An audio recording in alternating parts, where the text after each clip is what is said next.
রহমতের নবী বলেন, রজবের চাঁদ উঠলে আমি আমল বাড়ায় দেই, আর হাঁটতে চলতে উঠতে বসতে দোয়া পড়ি, আল্লাহুম্মা বারিক লানা ফি রজব ওয়া শাবান ওয়া বাল্লিগনা রমাজান।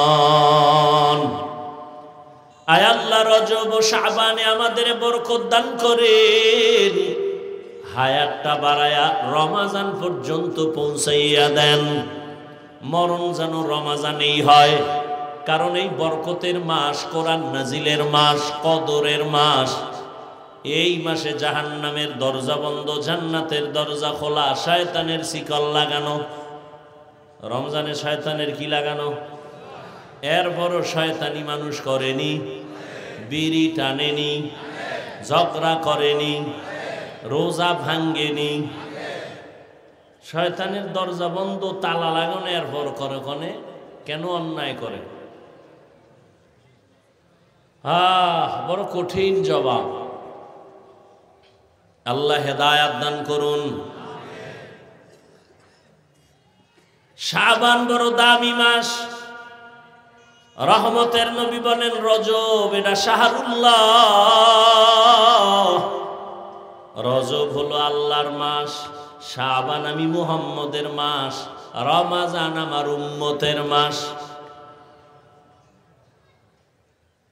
এই দোয়াটা নবী পড়তেন। আপনারা পড়েন? কেউ পড়ে না। জিগাই লিখায় পারি তো, তো পারি তো ইবলিসও বহু পারছে, লাভ কি? যদি এ কথা না বলে বলতেন পড়ি তো, তাকে লাভ হইত। পারি তো এর মধ্যে লাভ নাই, পড়ি তো করি তো এর মধ্যে লাভ। তবে মেরাজের যে বয়ান আমরা করি, আল্লাহ কোরআনে করেছেন, মেরাজ সত্য, তবে রজবেই হয়েছে এই গ্যারান্টি দেওয়ার কোনো উপায় নাই। কারণ অনেক ঐতিহাসিকগণ লিখছেন রসুলের মেরাজ হয়েছে রবিউল আউয়াল মাসে, কেউ বলেছেন রবিউল আখির, কেউ বলেছেন জুমাদাল উলা, কেউ বলেছেন জুমাদাল উখরা, কেউ বলেছেন নবীর মেরাজ রজবে, কেউ বলেছেন শাওয়ালে, কেউ বলেছেন নবীর মেরাজ হয়েছে রমাজানে। বাকি সব কথার এক কথা, মেরাজ হয়েছে, এতে কোনো সন্দেহ নেই। কেন হলো মেরাজ? এ বিষয়ে অনেকে অনেক জানেন। আমি মূল কয়েকটা কথা বলে আমি শেষ করব। সমস্ত নবীদের মেরাজ হয়েছে, সব নবী রাসূলদের মেরাজ, সমস্ত নবী রাসূলদের মেরাজ হয়েছে জমিনে। আর আপনার আমার রহমতের নবীর মেরাজ হয়েছে আরশে আজিমে। সমস্ত নবীদের রাসূলদের মেরাজ হলো ইমতিহান, আর আমার নবীর মেরাজ হলো ইনআম। সমস্ত নবী রাসূলের মেরাজ হলো পরীক্ষা, আপনার আমার নবীর মেরাজ হলো পুরস্কার। সব নবীদের মেরাজ হয়েছে, একজনেরও বাদ নাই। এই মেরাজ আবার দুই প্রকার, জাহিরি আর বাতিনি। মেরাজ অরুজ থেকে মেরাজ, উপরে আগায় যাওয়া, অগ্রগামী হওয়া, সম্মানের দিক থেকে। সম্মান ছাড়া উপরে উঠা, এইটাকে মেরাজ বলে না। সিঁড়ি বাইয়া কেউ যদি উপরে যায়, এই যাওয়া এটা মেরাজ না। আল্লাহর মোহাব্বতের লাইনে বান্দা উপরের দিকে আগায় যাওয়া, এর নাম মেরাজ। সম্মানের লাইনে উরুজ। এইটা বাতিনি ভাবেও হয়, জাহিরি ভাবেও হয়। বাতিনি ভাবে সবাই আছে এক জায়গায়, কিন্তু মর্যাদা একজনের বেশি। জাহিরি ভাবে এখানে চোখের সামনে সবাই আমরা মানুষ, তবে এখানে জাহিরি ভাবে যারা আলেম তারা মানুষ হিসাবে অনেক দামি, সবার তুলনায় তারা দামি। সবাই মানুষ, সবাই কি না? দামি না। আপনাদের এলাকায় মসজিদ আছে না নাই? কার ঘর? সব মসজিদ কার ঘর? সব মসজিদ আল্লাহর ঘর, তবে বাইতুল্লাহর সমান একটাও না। বাইতুল্লাহর দাম বেশি। ইন্না আউওয়ালা বাইতিন উযিআ লিন-নাসি লাল্লাযী বিবাক্কাতা মুবারাকান ওয়া হুদা মুবারাকান ওয়া হুদাল লিল আলামিন।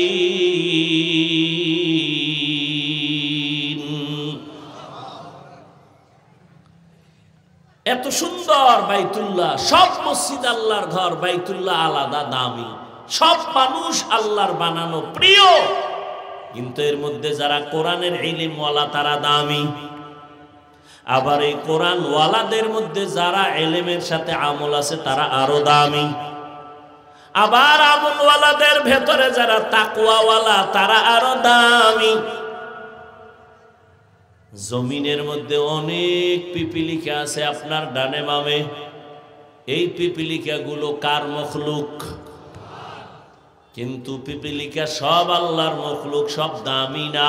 সুলাইমান নবীর সাথে যেই পিপিলিকার সম্পর্ক, ওই পিপিলিকা দামি। নবী বলেন ওই পিপিলিকা জান্নাতে যাবে। আপনাদের বাজারে কুকুর ঘুরে, বাজারে ঘাটে, সব কুকুর আল্লাহর মখলুক, তবে সব কুকুর দামি না। আসহাবে কাহাফের সাথে যেই কুকুরের সম্পর্ক, এটা দামি। আল্লাহর নবী বলেন জান্নাতে যাবে। আপনাদের অঞ্চলে গরু গাভীর অভাব নাই, সব গরু গাভী আমার আল্লাহর মখলুক, তবে সব গাভী এক না। মুসা নবীর সাথে যেই গাভীর সম্পর্ক, এটা দামি, জান্নাতে যাবে। নদীর মধ্যে মাছ, আমগো জাতীয় মাছের নাম কি? ইলিশ। হাজারো ধরনের মাছ, একটা সব মাছ আমার আল্লাহর বানানো মখলুক, তবে ইউনুস নবীর যেই মাছ পেটে ধারণ করেছে ওই মাছ দামি, জান্নাতে যাবে।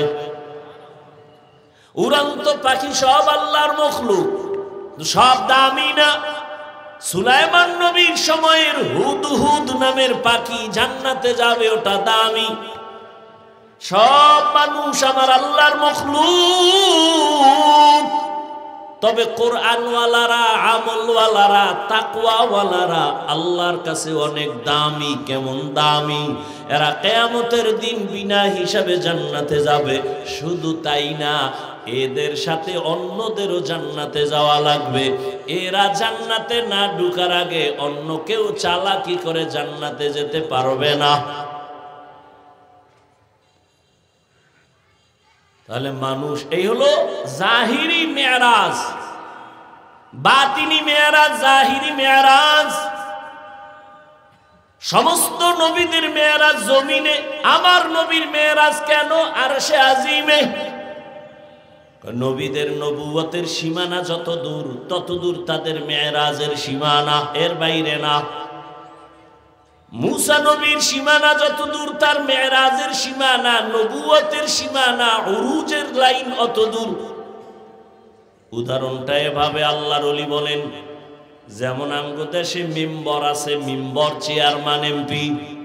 মেম্বার সাহেবের এরিয়া একটা ওয়ার্ড। মেম্বার সাহেব ওর মেম্বারির বাহাদুরি ওয়ার্ড পর্যন্ত, বাইরে আর একজনের বাহাদুরি, ওখানে তারটা চলবে না। এখন তার ওয়ার্ডের মধ্যে গেলে সবাই সম্মান দেয়।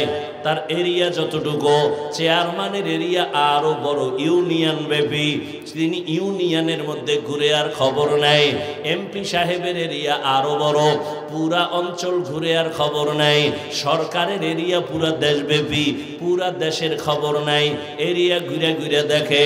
মুসা নবীর এরিয়া যতটুকু জমিনের মধ্যে, ঈসা নবীর এরিয়া নবুয়তের জমিনে, ইব্রাহিমের এরিয়া জমিনে, আর আমার নবীর নবুয়তের সীমানা শুধু জমিন না, আরশে আজিম পর্যন্ত।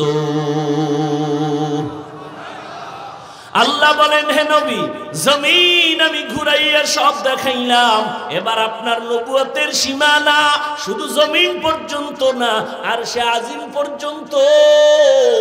আসেন আমি আপনাকে আপনার সীমানা পুরাটাই দেখায় দেই। দেখানোর জন্য আল্লাহ নিয়ে গেলেন। অন্য নবীদের মেরাজ হলো পরীক্ষা, আমার নবীর মেরাজ হলো পুরস্কার। আদম নবীর মেরাজ আরাফার ময়দানে পরীক্ষা, ইউনুস নবীর মেরাজ মাছের পেটে, মালিকের সাথে গভীর সম্পর্ক, মর্যাদা বাড়তেছে, ধৈর্যের পরীক্ষা চলতেছে। আল্লাহ পাক মেরাজ করালেন। মুসা নবীর মেরাজ তুর পর্বতে পরীক্ষা, ইব্রাহিম নবীর মেরাজ আগুনের মধ্যে ফালাইয়া পরীক্ষা, ইসমাইল নবীর মেরাজ সূর্যের নিচে পরীক্ষা। যত পরীক্ষা ততই মর্যাদা বাড়ে। আর আমার নবীর পরীক্ষা না, আমার নবীর মেরাজ হলো পুরস্কার। কয় পরীক্ষা ছাড়া তো পুরস্কার হয় না। ওই নবীরে আল্লাহ পুরস্কার দিতে নিতেছেন, পরীক্ষা কই? পরীক্ষা ছাড়া কেমনে পুরস্কার পায়? বলে সব নবীদের থেকে আমার নবীর পরীক্ষা মারাত্মক। বলে কেমন? দুনিয়াতে আল্লাহ এমন সমাজে পাঠাইলেন যেই সমাজের মানুষ পৃথিবীর দুর্নীতিবাজ, লম্পট, চরিত্রহীন, এত বড় খারাপ, মক্কার মানুষের মতো কোথাও ছিল না। এমন জায়গায় পবিত্র নবীজিরে পাঠাইলেন। এক নাম্বারের পরীক্ষা, দুনিয়াতে আসিয়া বাবার চেহারা দেখতে পারেন নাই, আর এক কঠিন পরীক্ষা। 6 বছরে মা হারা, আর এক কঠিন পরীক্ষা। 8 বছরে দাদাও হারাইলেন, নবীর আর এক কঠিন পরীক্ষা। কেউ ডানে বামে আপন নাই, সবাই নবীরে মারার জন্য রেডি। নবীরে পথে পথে কাটা দেয়, বাড়ি ঘেরাও করে মারার জন্য। দুনিয়াতে নবীর ছায়া ছিল আসবাব, দারুল আসবাব হিসেবে দুইটা। এক ছায়া চাচা আবু তালিব, আর এক ছায়া খাদিজা রাদিয়াল্লাহু আনহা। দুজন চলে গেলেন একই টাইমে, কাছাকাছি। দুজন বিদায়, নবীর কঠিন পরীক্ষা। ওদিকে একদিন আর দুদিন না। আম্মা জান আয়েশা বলেন, কেমন মায়ার নবী আমার, যেই নবীর চেহারা দিয়ে তাকাইলে 7 দিনের ক্ষুধা থাকে না। কেমন নবী, যার ঘাম থেকে মিশকের ঘ্রাণ। আম্মা জান আয়েশা বলেন, আমি নবীর ঘাম বোতলে ভরে ভরে রাখতাম। বড় বড় অনুষ্ঠানে আমরা আতর হিসাবে ব্যবহার করতাম। কেমন মায়ার নবী, মশা পড়া হারাম, নবীর শরীরে মাছি পড়া হারাম, নবীর শরীরে কেউ আঘাত দেয় না। রাস্তা দিয়ে নবী চলেন, সূর্যের গরম নবীর যেন কষ্ট না দেয়। একটা মেঘের খণ্ড নবীর ছায়া দেয়, নবী যেখানে যায় মেঘের খণ্ড সেখানে যায়। সূর্যের গরম যেন নবীর কষ্ট না হয়। সেই নবীরে বেঈমানের গোষ্ঠীরা শিয়াবে আবু তালিবের ভেতরে 3 বছর গৃহবন্দী করে রাখছে। খানা দেয় না, পানি দেয় না। নবী বলেন, আমার 4 কন্যা নিয়া আমি পাহাড়ের মাঝখানে আটকানো, পানিও নাই, খানাও নাই। রহমতের নবী গাছের পাতা ছিঁড়ে ছিঁড়ে খাইয়া পেটের ক্ষুধা নিবারণ করেছেন। নবীর কঠিন পরীক্ষা। আম্মা জান আয়েশা রাদিয়াল্লাহু আনহা বলেন, ইয়া রাসূলুল্লাহ, জীবনটা তো কষ্টে কাটাইলেন, তবে কোন কষ্টটা আপনাকে বারবার দাগ কাটে অন্তরে, চোখের পানি নরম হয়? নবী বলেন, ও আয়েশা, তায়েফের কষ্ট আমি ভুলতে পারি না। হেঁটে হেঁটে আমি তায়েফের ময়দানে গেলাম কালেমার দাওয়াতের জন্য। ওই তায়েফের বেঈমান বাচ্চাগুলোকে আমার পেছনে লেলিয়ে দেয়, ওরা পাথর মারা শুরু করলো। এমন ভাবে পাথর মারতেছে বৃষ্টির মতো, রক্ত পড়িয়া জুতা আটকায়া গেছে। আমি কাঁদতেছি। আবার একদল বাচ্চারা লাফায় আর হাসে আর আমারে গালি দেয়। এইভাবে যাচ্ছে। আল্লাহ বেজার হয়ে জিব্রাইল পাঠায় দিলেন, তায়েফের জমিনটা উল্টায় দাও। আমি রহমতের নবী বেজার হই নাই। আমি বললাম, ভাই জিব্রাইল, ওরা আমাকে চিনে না। যদি জানতো আমি বড় এতিম অসহায়, আমারে ওরা মারতো না। ওদেরকে তুমি মারিও না। আল্লাহর কাছে হেদায়েতের দোয়া করি, একটা মানুষও কালেমার পতাকার নিচে আসলো না। আমার ওই কষ্ট মনে উঠলে চোখের পানি ধরে রাখতে পারি না। আল্লাহ কয়, নবী, পরীক্ষা যথেষ্ট হয়ে গেল, এবার পুরস্কারের জন্য আমি আপনাকে দাওয়াত দিলাম আরশে আজিমে। আল্লাহ তাআলা বলেন, সুবহান, পবিত্র আমার আল্লাহ, আল্লাহ তো সব সময় পবিত্র, আবার কেন পবিত্র বললেন? বলে কিসের থেকে পবিত্র? বলে মানুষের দুর্বলতা থেকে। ও বান্দা, তুমি যত অপরিচ্ছন্ন প্রশ্ন নিয়ে বসে আছো, নবী কিভাবে গেলেন আর আসলেন, এই সব দুর্বলতা থেকে আমি আল্লাহ পাক, আমি আল্লাহ পাক মানি তোমার সমস্ত কমজোরি থেকে আল্লাহ পাক। বান্দার দুর্বলতা আছে, আল্লাহর কোনো দুর্বলতা নাই। বান্দার দুর্বলতা না খাইলে দুর্বল, না ঘুমাইলে দুর্বল। আল্লাহ বলেন আমার খানার দুর্বলতা নাই, ঘুমানোর দুর্বলতা নাই। সুবহান, আমি সব দুর্বলতা থেকে পবিত্র। আর তুমি যে অসম্ভব বলিয়ে যা বলতেছো, আমি সুবহান দিয়ে বুঝাইলাম সমস্ত অসম্ভব থেকে আমি আল্লাহ পাক, আমার দ্বারা সবই সম্ভব। দুনিয়ার সব মেধা বলে হবে না, আমি আল্লাহ বলি আমার দ্বারা সেটা হবে। দুনিয়ার সমস্ত কমজোরি দুর্বলতা থেকে আল্লাহ পাক। সুবহানাল্লাহ আমরা বলি আশ্চর্য ঘটনার ক্ষেত্রে, এখানে সুবহান দিয়ে বুঝাইলেন মেরাজের ঘটনাটা পৃথিবীর এক শ্রেষ্ঠ আশ্চর্য ধরনের ঘটনা। সুবহান এমন একটা তাসবিহ, যেই তাসবিহ পাঠ করলে আল্লাহ পাক রব্বুল আলামিন ওই বান্দাকেও পবিত্র বানায় দেন। এজন্যই তো বুখারী শরীফের আলোচনা শেষে এটাই নিয়া, কালিমাতানে হাবিবাতানে ইলার রহমান খফিফাতানে আলাল লিসান সাকিলাতানে ফিল মিজান সুবহানাল্লাহি ওয়া বিহামদিহি সুবহানাল্লাহিল আযীম। পবিত্রতা ছাপ আল্লাহ লাগায় দিছেন, দামি বড় এক আল্লাহর মোহাব্বতের তাসবিহ। নামাজে যখন দাঁড়াই, ওরে মেরাজে যাওয়ার আগে সুবহানের তাসবিহ দিয়া বান্দাকে শিখাইলেন, নামাজও তোমার মেরাজ। নামাজে যখন দাঁড়াও সুবহানের তাসবিহ দিয়া দাঁড়াও। সুবহানাকা আল্লাহুম্মা ওয়া বিহামদিকা ওয়া তাবারাকা ইসমুকা ওয়া তাআলা জাদ্দুকা ওয়া লা ইলাহা গায়রুক। আল্লাহ তাআলা রহমতের নবীকে মেরাজের দাওয়াত দিলেন।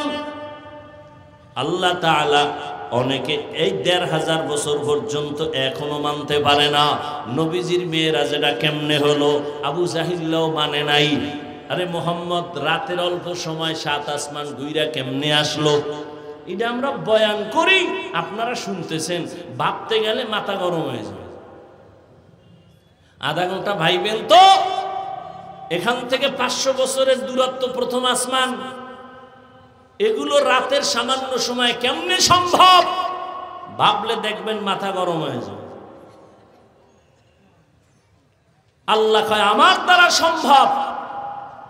নবী কেমনে গেলেন, কেমনে আইলেন?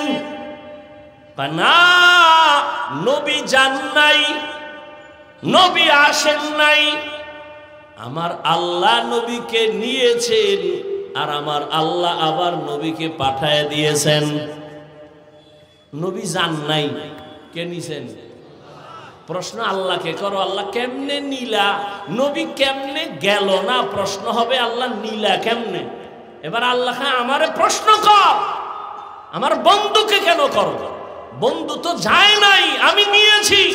তা আমি কেমনে নিছি আমাকে জিজ্ঞাসা কর, আমি কেমনে নিয়েছি? তা আমাকে যদি বলো আমি কেমনে নিলাম, তাহলে প্রশ্ন ওখানেও কর। জান্নাত থেকে আদমরে ফালাইয়া দিলাম ভারতের চরণ দ্বীপে, হাওয়াকে ফালাইলাম আরবের জেদ্দায়। আমি আদমরে যদি পারি, মুহাম্মদের জমিন থেকে টান দিয়ে আরো সে নিতে পারবো না কেন? আমি ঈসা নবীর জমিন থেকে দ্বিতীয় আসমানে যদি নিতে পারি, তাহলে আমি মূসা নবীকে এভাবে একজন একজন যদি আমি আল্লাহ পারি, ওজায়ের আলাইহিস সালামকে জমিনের মধ্যে ফালায় রাখছি ১০০ বছর মরা, আবার আমি রুহুটা তারে ফিরায় দিলাম। এটা যদি পারি, মুহাম্মদের নিয়ে কেন পারবো না?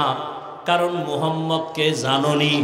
মূসা নবী আমার বন্ধু, ইব্রাহিম আমার বন্ধু, ইসমাইল আমার বন্ধু, দাউদ আমার বন্ধু, ঈসা আমার বন্ধু, মুহাম্মদ বন্ধু।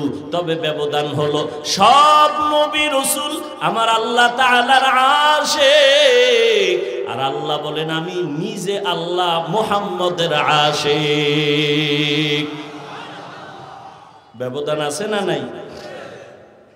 আমার বন্ধুরে কেন পারবো না?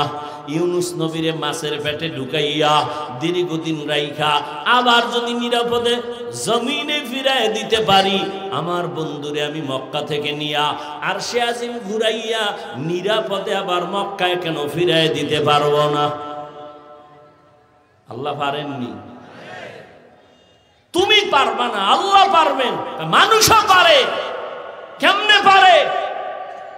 মানুষ যখন হজে যাইতো, বুড়ারা মুরব্বীরা 50 বছর আগে এদেশের মানুষ যখন হজে যাইতো,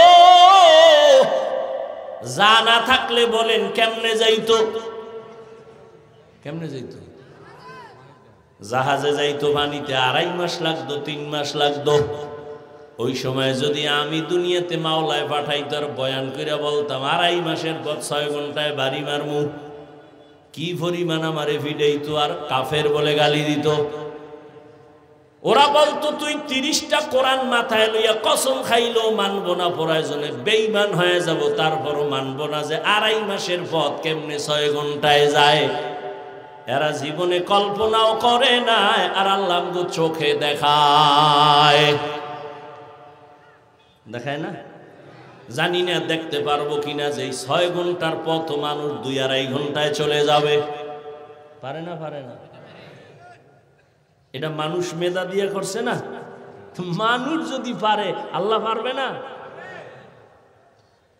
বিলকিসের সিংহাসন সুলাইমান নবীর চোখের সামনে জিনে পারে নাই, মানুষ পেরেছে চোখের পলকে। তো কোরআনের আয়াত, মানুষ যদি পারে আল্লাহ কেন পারবেন না? আল্লাহ সবই পারবেন। বিশ্বাস করলে মুমিন, অবিশ্বাস করলে বেঈমান। রহমতের নবীর মেরাজ রাতের বেলা হয়েছে, দিনে নয়। কেন? বন্ধুর সাথে বন্ধুর আলাপনটা রাতেই ভালো, মহব্বতের মজা হয়, দিনের বেলা হয় না। এটা একটা হালকা জবাব। আসল জবাব হলো মুমিনের ঈমানটারে মজবুত করেছেন। দেখা বিশ্বাস করা, না দেখা বিশ্বাস করা, আসমান জমিন ব্যবধান। দিনের বেলা মেরাজ করলে দেখতো আর মানতো হবে না, না দেখা মানার নাম মুমিন। জান্নাত দেখি নাই মানি, পাক্কা মুমিন। জাহান্নাম দেখি নাই মেনে নিয়েছি, পাক্কা মুমিন। আল্লাহকে দেখি নাই মেনে নিয়েছি, পাক্কা মুমিন। মেরাজ দেখি নাই মেনে নিয়েছি, পরিপূর্ণ মুমিন।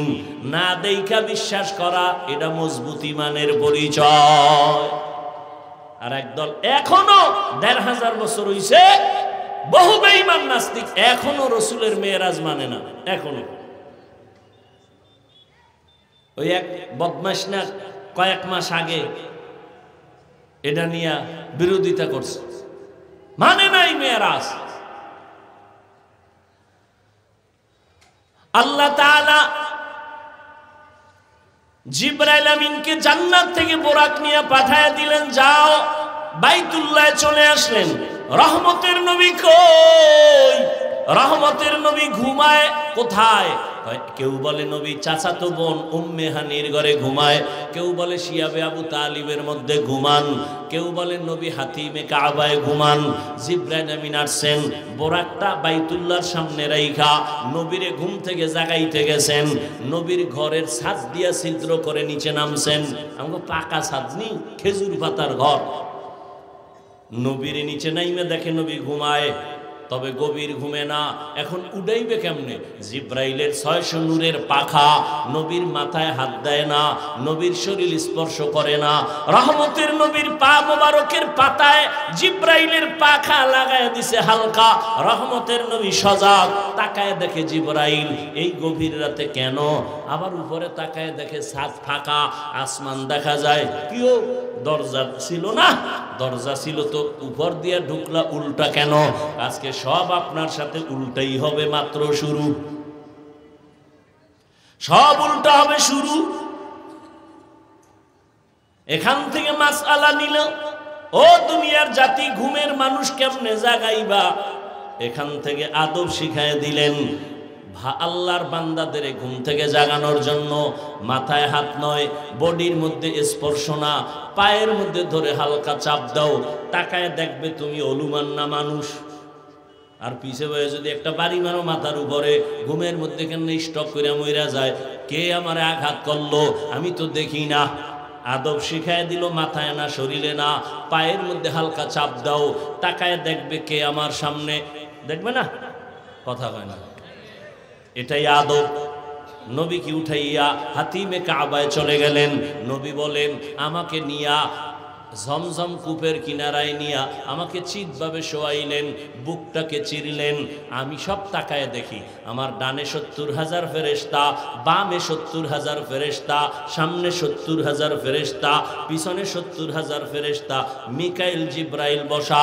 আমার বুকটাকে চিরলেন, কলবটাকে বের করলেন, স্বর্ণের পেয়ালায় রাখলেন, ঝমঝমের পানি দিয়ে ধুইলেন, এরপরে ভেতরে দিলেন, হালকা চাপ দিলেন, মিশে গেল। আমি সজাগ, সব দেখতেছি, সেলাই লাগলো না, ব্যথা পাইলাম না, রক্ত গেল না, যেটাকে এখন আধুনিক বিশ্ব বলে ওপেন হার্ট সার্জারি। আল্লাহ কয় এই পণ্ডিতেরা, ওপেন হার্ট সার্জারি কইরা লাভ দিস না। আমি আমার নবীরে 4 বার ওপেন হার্ট সার্জারি করেছি, বাহাদুরি তোমার করার কিছুই নাই। বুঝেননি কিছু? কয়বার? 4 বার। একজন আল্লাহর বান্দা কি যেন বলতেছে, আমি ঘুমাইয়া স্বপ্নে দেখতেছি, শুনতেছি, ঘুমের মধ্যে শুনি একজন টুপিওয়ালা কয় নবী কি নাপাকনি? কেন? তাহলে কলব বাইর কইরা ধুইলেন কেন? বুঝেননি? আরে কথা কেন? কলব বাইর করে কি করছে? ধুইছে কেন? নবী নাপাক। আমি স্বপ্নে শুনতেছি একজন আল্লাহর বান্দা বলতেছে নবী কি নাপাকনি? কেন? কলব বাইর করে ধুইল। এবার প্রশ্ন আমার আপনাদের কাছে, জ্ঞানীরা জবাব দেন, নবী নাপাক? হ্যাঁ বলেন। নবী ওযু করতেননি? বলেন। গোসল করতেননি? আমরা ওযু করিনি কেন? ওযু করলে পবিত্র, তাই তো। নবী নাপাক? নাপাক, ওযু করলেন কেন? নবী নাপাক, গোসল করলেন কেন? এই প্রশ্নের যেই জবাব, নবী নাপাকনি কলবরে ধুইলেন কেন, এই প্রশ্নের একই জবাব। এবার আসো দ্বিতীয় জবাব। সৌদি আরবে উমরায় যাবে, হজে যাবে হাজিরা, সরকার বাধ্যতামূলক নতুন ভাবে চাপ দিয়ে কয় টিকা না আনলে বেতের বাড়ি, সৌদির ইমিগ্রেশন বন্ধ, টিকা না দিয়ে ঢুকতে পারবি না। আগে হালকা পালকা যা ছিল এখন কঠোর হয়ে গেছে। কেন? কয় ও দেশের আবহাওয়া এখানের আবহাওয়া এক না, এখান থেকে ইনজেকশন মার, মেডিসিন মাইরা শরীরের মধ্যে ক্ষমতা, ধারণ ক্ষমতা বাড়াও, ওখানে যায় যেন রৌদের মধ্যে শীত হইয়া না পড়ে, আমল করতে সমস্যা না হয়। এজন্য ও দেশে যাওয়ার পাওয়ার আগের থেকে ঠিক করো, শরীরটারে তাজা বানাইয়া যাও, পাওয়ার দিয়া যাও। আল্লাহ তাআলা রহমতের নবীকে ভিন্ন জগতে নিবেন, ওখানের আবহাওয়া বড় কঠিন। আমার আল্লাহ কলবটার মধ্যে আলাদা পাওয়ার দিয়া দিলেন, আসো আমার নবীরে আলাদা পাওয়ার দিয়া এরপরে আল্লাহ পাক লা মাকালা জামানে নিলেন, আগুনের জগৎ পারাইলেন, অন্ধকারের জগৎ পার হলেন, বাতাসের জগৎ পার হলেন। আমার নবীকে আল্লাহ পাওয়ার দান করলেন, জমজমের পানি দিয়া নবীকে সুন্দরভাবে গোসল করায় দিলেন, এরপরে উপরের দিকে রওয়ানা। অনেক ওলামায়ে কেরাম বলছেন কাউসারের থেকেও জমজমের পানির দাম বেশি। সাহাবায়ে কেরাম বলেন ইয়া রাসূলুল্লাহ, কোটি কোটি কোটি মিলিয়ন ট্রিলিয়ন পানি হাজি সাবরা নেয়, কমেও না বাড়েও না, এই কব জমজমের তলা কই? নবী বলেন জমজমের তলা হাউজে কাউসারের সাথে লাগানো। পৃথিবীর চিকিৎসা বিজ্ঞানীরা বলে জমজমের পানির মতো বিশুদ্ধ পানি আর নাই। দুনিয়ার সব পানি পিপাসা মিটায়, খিদা মিটায় না। জমজমের পানি ক্ষুধাও মিটায় দেয়। যত পেটে ক্ষুধা থাক, 5 প্লেট খাইতে পারবেন, 1 গ্লাস জমজমের পানি পান করেন, পিপাসাও নাই, ক্ষুধাও নাই। শুধু তাই না, জমজমের পানি রোগের জন্য মহা ঔষধ, মহা ঔষধ। নবী বলেন, এবার আমারে উজু করাইলো, আমি জমজমের পানি দিয়ে উজু বানাইলাম, 2 রাকাত নামাজ পড়লাম। এবার আমার মেয়েরাজ শুরু হইল মসজিদ থেকে। উম্মতেরা, মেয়েরাজের আসল ফলাফল নামাজ, নামাজও হবে মসজিদের ভেতরে। মেয়েরাজ, নামাজ, মেয়েরাজ আল্লাহর সাথে গভীর সম্পর্ক, বান্দা আল্লাহর সাথে কথা বলবে, এটাই তো মেয়েরাজ। তুর পাহাড়ে গিয়া নবী কথা কয় মেয়েরাজ, আরশে আজিমে গিয়ে আমার রাসূল কথা কয় মেয়েরাজ। উম্মতেরা কই কবি বলে মসজিদে ঢোক, নামাজে দাঁড়ায় মালিকের সাথে কথা বলবি মেয়েরাজ। বান্দা যখন শুরু করে আলহামদু, আল্লাহ প্রশ্ন করে লিমানিল হামদ, বান্দা বলে লিল্লাহ, আল্লাহ কয় মানিল্লাহ। আল্লাহকে বান্দা জবাব দেয় রব্বুল আলামিন। আল্লাহ প্রশ্ন করে রব্বুল আলামিনকে, বান্দা জবাব দেয় রহমান। আল্লাহ প্রশ্ন করে মানির রহমান, বান্দা জবাব দেয় রহিম। এইভাবে আল্লাহর সাথে কথা বলে, বলতে বলতে খালি মোহব্বত বাড়ে, মোহব্বত বাড়ে, মোহব্বত বাড়ে, সম্মানও বাড়ে। এই নামাজের মতোই তো হজ একটা ইবাদত, যাকাত একটা ইবাদত, বাইতুল্লাহ ঘুরে ঘুরে লাব্বাইক বলা একটা ইবাদত। কিন্তু ওখানে খাওন চলে, ওই আমলের মধ্যে সালাম চলে, নামাজে খাওন চলে না, সালাম চলে না। কেন? এটা মেয়েরাজ চলতেছে। এখন কালেকশন জমিনের সাথে নাই, বান্দার সাথে মালিকের এখন কালেকশন চলতেছে। জমিনে কালেকশন নাই, খাওন বন্ধ, জমিনের খানা বন্ধ, জমিনের আওয়াজ বন্ধ। এখন দিলের মধ্যে আওয়াজ আমার মালিক সাথে কথা, মালিকের সাথে কথার আওয়াজ মেরাজ।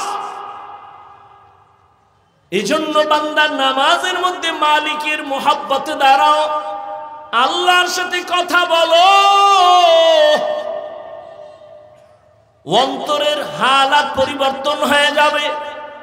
রহমতের নবী বলেন, আমাকে বোরাকে উঠাইলো। বোরাক 1 মাসের পথ, বাইতুল মাকদিস, বাইতুল্লাহ থেকে ফিলিস্তিন 1 মাসের পথ আমার চোখের পলকে নিয়ে গেছে। কয় পলকে? চোখের 1 পলকে। কিন্তু এর মধ্যে বহু কাম ঘটে গেছে। এই যে চোখের পলকে গেলেন 1 মাসের পথ। নবী কয় মদিনায় নামছি, 2 রাকাত নামাজ পড়ছি, মুসা নবীর এলাকা দিয়ে যাই, তুর পর্বত দেখলাম, জিব্রাইল আমারে দেখায়, মুসা নবীর কবরও দেখে ভালাইছি। কবরের মধ্যে তাকাইয়া দেখি মুসা নবী কবরে নামাজ পড়তেছেন। কবরে কি পড়ে? আর এক ভেজাল। এক দল কয় নবী মরেই নাই, আর এক দল কয় নবী যে মরছে আর জীবনে জিন্দাই হয় নাই। তারপর নামাজ কেমনে পড়ে? এলায় কিলাকিলি, ধর্ম নিয়ে এই পরিমাণ কিলাকিলি। সব পণ্ডিত তো কিলাকিলি হইব না তো কি হইব? সব পণ্ডিত। নবী বলেন আল আম্বিয়া ওয়া আহইয়াউন ফি কুবুরিহিম ইউসাল্লুন, সমস্ত নবীরা কবরে জিন্দা, তারা নামাজরত অবস্থায় আছেন। কোরআন শরীফে আল্লাহ কয় ওয়াহুম ইউরজাকুন, আমি আল্লাহ এদের খানা দেই। কি দেই? একদল কয় নবীরা যদি কবরে জিন্দা থাকে, আল্লাহ যদি খানা দেয় রুটি না ভাত, আর যদি রুটি ভাত খায় প্লেট পায় কই, গেলাস পায় কই, পানি পায় কই। কত তার সেরা বয়ে রয়েছে সিফা সাফা। আল্লাহ হেদায়াত দান করুন। মায়ের গর্ভে যখন বাচ্চা আসে, বাচ্চা আসতে আসতে আল্লাহ তাআলা রক্তটারে গোশত, গোশতটার উপরে হাড্ডি, হাড্ডির উপরে গোশত, এভাবে দিয়া দিয়া দিয়া দিয়া 40 দিন 40 দিন 40 দিন 40 দিনের মন্তনে রক্ত গোশত, 40 দিনের মেহনতে আবার গোশতের উপরে হাড্ডি, আবার মেহনতে আবার এরকম গোশত। 40-এর চিল্লা কয়, 40-এর কি কয়?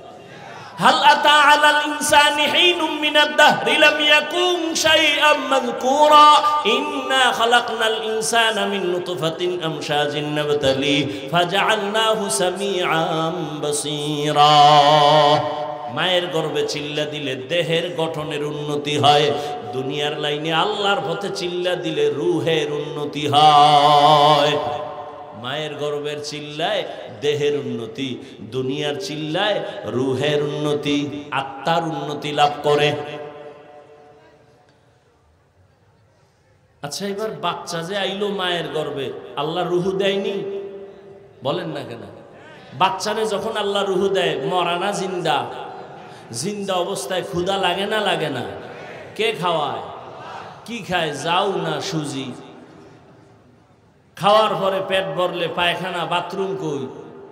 এই প্রশ্নের জবাব যেই দিন দিবা পণ্ডিত, ওই দিন আমিও জবাব দিব নবীরা কবরে কেমনে খায়। আল্লাহ হেদায়েত দান করুন।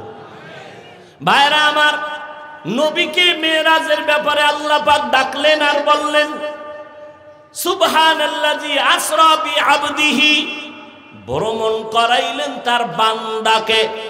বান্দা বলিয়া নবীরে বুঝাইলেন। আল্লাহ পাক কোরআনে নবীর নাম কোথাও নেন নাই, বরং দামি দামি শব্দ দিয়া ডাকছেন। কিন্তু মেরাজের মতো জায়গায় আল্লাহ নবীর একটা নরমাল শব্দ বলছেন, বান্দা। এরে নবীর উম্মতের দল, আমরাও বান্দা, হিন্দুরাও বান্দা, ইহুদিরাও বান্দা, খ্রিস্টানেরাও বান্দা। আমাদের নবীরে আল্লাহ কেন নরমাল শব্দ বান্দা বললেন? এর কয়েকটা জবাবের সংক্ষেপ একটা জবাব, আল্লাহর নবী নিজেরে বান্দা বললে বড় আনন্দ পায়। এজন্য আম্মা জান আয়েশা বলেন, নবী এত কষ্ট করে ইবাদত করেন কেন? নবী বলেন, আফালা আকুনা আবদান শাকুরা, আমি কি আল্লাহর কৃতজ্ঞ বান্দা হব না? বান্দাত বললে নবী অনেক খুশি। এই জন্য মেয়েরাজে যখন গেছে না, আল্লাহ জিগায় নবী কি নিয়ে আইছেন? তিনটা হাদিয়া, আত্তাহিয়াতু লিল্লাহ ওয়াসসালাওয়াত ওয়াত-তাইয়্যিবাত। আল্লাহকে আমিও তিনটা দেই, আসসালামু আলাইকা আইয়ুহান নবী ওয়া রাহমাতুল্লাহ ওয়া বারাকাতুহু। নবীকে আমি একা নিব না, আসসালামু আলাইনা ওয়া আলা ইবাদিল্লাহিস সালিহিন। আল্লাহ কয় ফেরেশতারা সাক্ষী দেয়, ফেরেশতারা সাক্ষী দেয় আশহাদু আল্লা ইলাহা ইল্লাল্লাহ। এত দূর কেন? আমার বন্ধুর সাক্ষীও দাও। ওয়া আশহাদু আন্না মুহাম্মাদান। ফেরেশতারা আর কিছু কয় না, কি কইব? রাসূলুহু না অন্য কিছু? আল্লাহ কয় না, আমার বন্ধু নিজের বান্দা বললে খুশি। রাসূলুহু দিছি আমি, আমার বন্ধুর দেওয়া বান্দা, আমার দেওয়া রাসূল, আমারটা পরে নে, বন্ধুরটা আগে নিয়ে আয়। বন্ধুর দেওয়া বান্দা ওটা আগে নে, আগে বল আব্দুহু, আর আমার দেওয়া রাসূলুহুটা পরে নে। কারণ আমি বন্ধুরে ডাকছি খুশি করার জন্য। বন্ধু যে খুশি বান্দা কইলে ওইটার আগে নিয়ে আয়, আব্দুহু, আমার দেওয়া রাসূলুহু পরে নিয়ে যাও। নবীকে আল্লাহ বান্দা বললেন অনেক কারণ।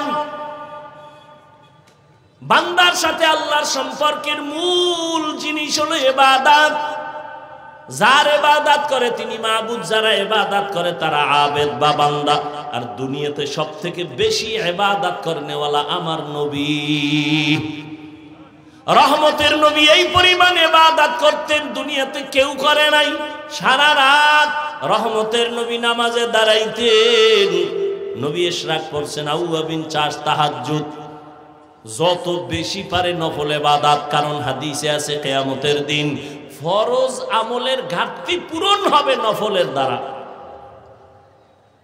যারা কয় ইবাদত লাগে না, ফরজটাও পারে না, ছাইরে দেয়, নফল তো নাইই, কিয়ামতের দিন এদের উপায় কি?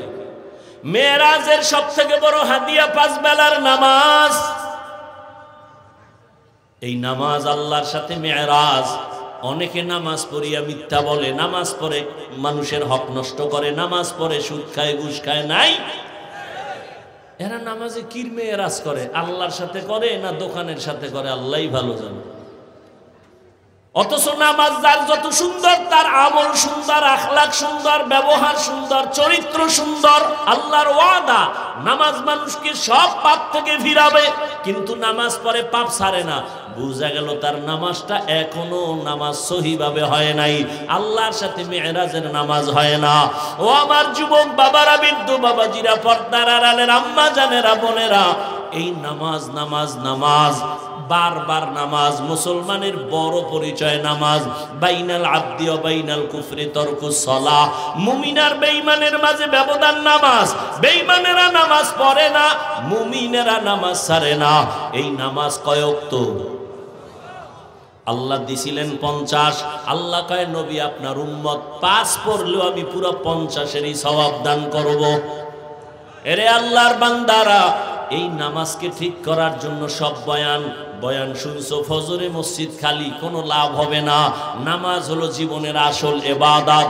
নামাজের দ্বারা মেরাজ হবে, নামাজের দ্বারা গুনাহমুক্ত হবে, নামাজের মাধ্যমে বান্দা চোখকে হেফাজত করবে, নামাজের মাধ্যমে কানের গুনাহ থেকে কানকে বাঁচাবে, নামাজের মাধ্যমেই বান্দা সব গুনাহ থেকে বাঁচবে। জবানকে হেফাজত করবে নামাজের দ্বারা, নামাজের আমলের মাধ্যমে বান্দা অন্তরকে কন্ট্রোল করবে। যদি না হয়, একজন খাঁটি আল্লাহওয়ালার নেক নজর নিয়া, ও যুবক আমি কিন্তু এ কথা বলি না আমার মতো টুপি লাগাও, দাড়ি বড় করে বড় হুজুর হও, একবারও বলি নাই। বরং আমি বলি স্কুলে পড়ো, কলেজে পড়ো, চাকরি করো, ব্যবসা করো, কোনো বাধা নাই। তবে মোহাব্বত নিয়ে নামাজ পড়ো, আল্লাহর হুকুম মানো, নবীর তরিকায় চলো, মা বাবার দোয়া নাও, শিক্ষকের দোয়া নাও, ওলামায়ে কেরামের দোয়া নিয়ে চলো। এরে যুবক বাবারা, তোমার মতো যুবক জেনারেল লাইনে থাকিয়াও স্কুলে পড়ে, কলেজে পড়ে, চাকরি করে, ব্যবসা করে, 5 বেলার নামাজি আসেনি? বলো তুমি কেন পারবা না? তোমাকে তো আমি বলি না মাদ্রাসায় যাও, তাবলিগে যাও, আমি বলি তুমি স্কুলে পড়ো, কলেজে পড়ো। তোমার মতো যুবক যদি স্কুলে পড়িয়া নামাজ পড়ে, বলো তুমি কেন পারবা না? তোমার মতো যুবক যদি রাস্তায় গাড়ি চালায় নামাজ পড়ে, তুমি কেন পারবা না? তোমার মতো যুবক যদি র্যাব আর্মি পুলিশ বিডিআর এর চাকরি করে নামাজ পড়ে, তুমি কেন পারবা না? এখনো সময় আছে, তওবা করে নাও, মা বাবার দোয়া নিয়ে আগাও, শিক্ষকের সাথে বেয়াদবি না করে দোয়া নাও, আলেমের পরামর্শ নিয়া নবীর তরিকা মেনে চলো, দেখবা তোমার জীবন ধন্য হবে। মা বাবারা, সন্তানের দোয়া জীবনে বড় আসল। এরে মা, পর্দার আড়ালের মা, আপনার মতো কত মা এখনো আছে বেপর্দায় চলে না, মোবাইলে সময় নষ্ট করে না, নামাজ ছাড়ে না, সন্তানগুলো আদর্শওয়ালা বানানোর মেহনত করে। আপনারা কেন পারেন না? একটা সন্তান আল্লাহর মোহাব্বত নিয়ে আদর্শবান ডাক্তার বানাবেন, নামাজিওয়ালা আদর্শবান ইঞ্জিনিয়ার বানাবেন, নামাজ পড়নেওয়ালা আদর্শবান প্রফেসর বানাবেন, জীবনটা ধন্য হবে। আপনার সন্তানের কারণে আপনারও কবরে শান্তি আসবে। এখন থেকে তওবা করেন। আপনার মতো কত মা বেপরদায় চলে না, মোবাইলে সময় নষ্ট করে না, আপনারা কেন পারবেন না? আল্লাহর কাছে তওবা করেন, আর বেপরদায় চলবেন না, নামাজ ছাড়বেন না, আর মোবাইলে সময় নষ্ট করবেন না। মা সন্তানটাকে আদর্শওয়ালা বানায় যাবেন। ও যুবক বাবা, এখন থেকে তওবা করো। জীবনে তো গুনাহ কম করো নাই, নামাজ কম ছাড়ো নাই, দাড়ি কম কাটো নাই, বেপরদায় কম চলো নাই। রহমতের নবীর আদর্শ নিয়া, মা বাবার দোয়া, শিক্ষকের দোয়া, উলামায়ে কেরামের দোয়া নিয়া 5 বেলার নামাজ পড়বা, আর নামাজ ছাড়বা না, আর বেপরদায় চলবা না, আর দাড়ি কাটবা না। তওবা করার যদি অন্তর নিয়ত করতে পারো, মুনাফিকি না থাকে, আল্লাহ তোমার জীবনের এক তওবায় সব গুনাহ মাফ করে দিবেন। আল্লাহ সবাইকে কবুল করেন, আমিন। আলহামদুলিল্লাহি রাব্বিল আলামিন, ওয়াসসালাতু ওয়াসসালামু আলা সাইয়্যিদিল আমবিয়া ওয়াল মুরসালিন ওয়া আলা আলিহি ওয়া আসহাবিহি আজমাইন। ইয়া আরহামার রাহিমিন, ইয়া আরহামার রাহিমিন, ইয়া আরহামার রাহিমিন। রব্বিরহামহুমা কামা রব্বায়ানি সগীরা। আল্লাহুম্মা ইন্নাকা আফুউন কারীম তুহিব্বুল আফওয়া ফা'ফু আন্না। আল্লাহুম্মা ইন্না নাসআলুকা রিযাকা ওয়াল জান্নাহ ওয়া নাউযু বিকা মিন সাখাতিকা।